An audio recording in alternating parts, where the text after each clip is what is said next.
All right, y'all. So in today's SAT question of the day, we are given right triangle ABC, and we want to figure out the value of the tangent of A.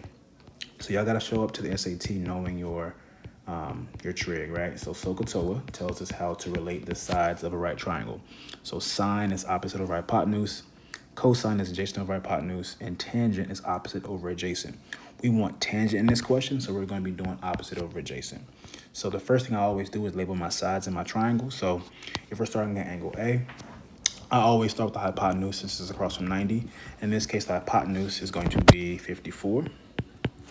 And then the opposite side is literally across from the angle A. So the opposite side is going to be segment BC. And my adjacent side is going to be segment AC, which is beside my angle A. So we notice here that I want the tangent of alpha, so I need to figure out the values of the opposite and adjacent sides. Well, notice that we have a 30-degree angle right here. And we know that all the angles in a triangle add to 180, so that makes angle A 60. So we know that we're dealing with a 30, 60, 90 triangle. And we know from our geometry class, we know from Mr. Love's class, right, all of the side lengths of a 30, 60, 90 triangle. So in a 30, 60, 90, the side across from 30 is the short leg, which we label as x.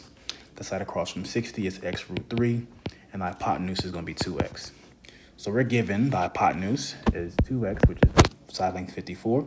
So that makes the side across from 30, which is the adjacent side, x. And to get x, I just take half of 54, which is going to be 27, which makes my opposite side, segment BC, x root 3, or just 27 root 3.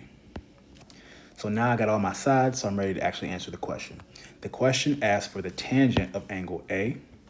So the tangent of angle A is just going to be the opposite over the adjacent. So tangent of A is going to be opposite over adjacent, which is 27 root 3 over 27. And to simplify, we just divide the divide the 27s out, right? So we're going to get the square root of 3, which corresponds to answer choice C.